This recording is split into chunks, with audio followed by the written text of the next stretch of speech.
Assalamualaikum warahmatullahi wabarakatuh. Sampurasun. Perkenalkan, nama saya Aradi Anugrah Saputra dari Universitas Pasundan, Fakultas Ilmu Sosial Ilmu Politik dan jurusan Administrasi Publik.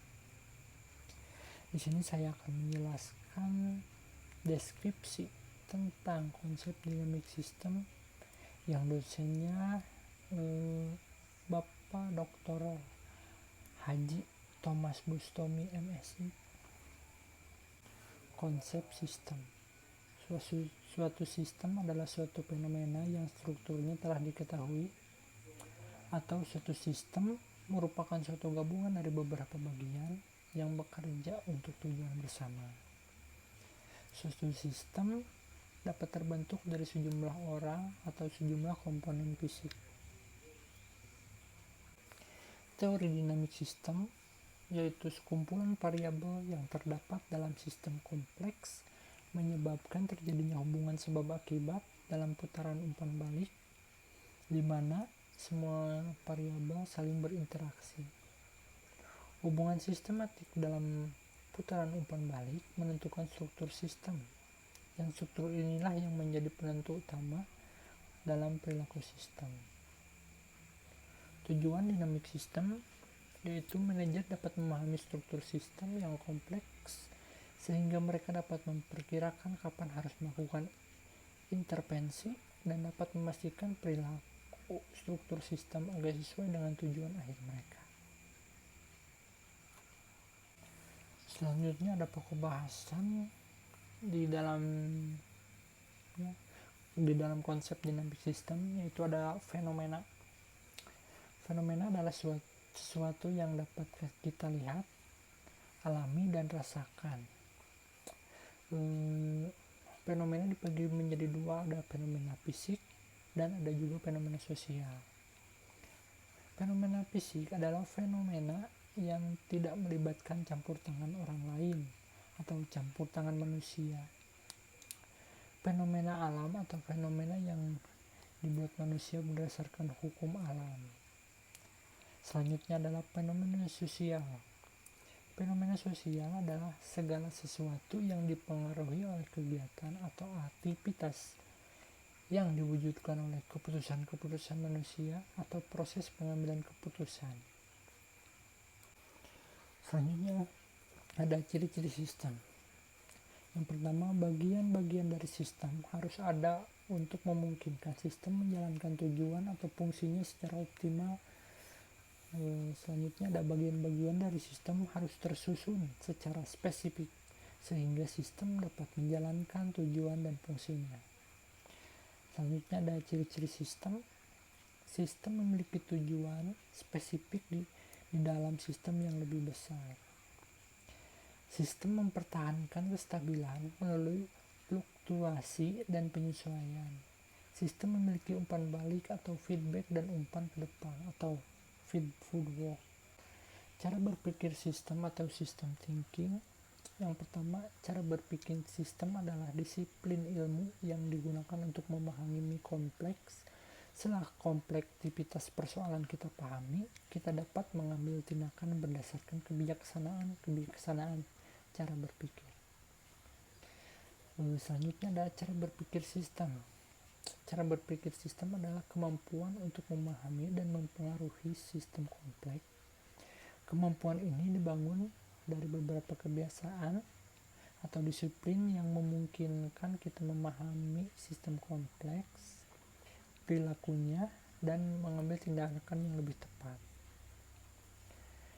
Kebiasaan-kebiasaan ini disebut dengan kebijaksanaan cara berpikir sistem. Selanjutnya ada model.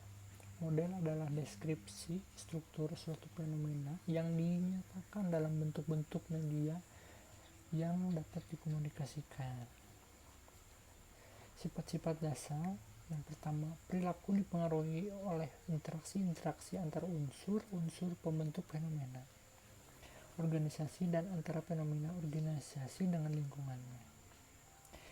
Yang kedua, interaksi tersebut cenderung lebih penting daripada unsur-unsur tersebut. Yang ketiga, implikasi-implikasi jangka panjang boleh jadi berbeda dengan implikasi jangka pendek. Selanjutnya adalah pemodelan. Dibutuhkan suatu cara untuk melengkapi intuisi dan pengalaman atau model mental yang dapat memberikan pemahaman yang lebih baik tentang hubungan antara struktur dengan perilaku, mengenali interaksi-interaksi tersebut, dan memperkirakan kebijakan dan efek-efek baik dalam jangka panjang maupun jangka pendek. Selanjutnya ada simulasi. Simulasi adalah suatu metode yang digunakan untuk mempelajari dinamika suatu fenomena. Sistem adalah fenomena yang diketahui strukturnya. Sistem yaitu sekumpulan unit-unit atau unsur bagian komponen atau elemen yang beroperasi dalam beberapa cara yang saling berhubungan. Simulasi memberikan suatu deskripsi perilaku fenomena atau sistem dalam perkembangannya. Selanjutnya ada simulasi. Simulasi adalah suatu upaya untuk menirukan beroperasinya suatu fenomena sistem melalui menggunakan suatu model. Model adalah suatu gambaran abstraksi suatu fenomena sistem menggunakan media yang dapat dikomunikasikan. Model simulasi dalam lingkup manajemen. Model simulasi yang diperlukan adalah suatu model yang dapat memberikan pemahaman atau understanding tentang sebab terjadi persoalan manajemen, perilaku yang tidak dikehendaki, dan melalui pemahaman ini dapat dirancang suatu kebijakan memperbaiki persoalan tersebut atau policy direction. Selanjutnya ada prinsip-prinsip pemodelan kebijakan. Model haruslah merupakan suatu wahana untuk menemukan jalan dan cara intervensi yang efektif dalam suatu sistem. Melalui intervensi, perilaku sistem yang diinginkan dapat diperoleh. Perilaku sistem yang diinginkan dapat dihindari. Syarat-syarat model. Yang pertama, karena efek suatu interpretasi atau kebijakan dan bentuk perilaku merupakan suatu kejadian berikutnya, maka untuk melacaknya unsur elemen atau waktu perlu dinamika.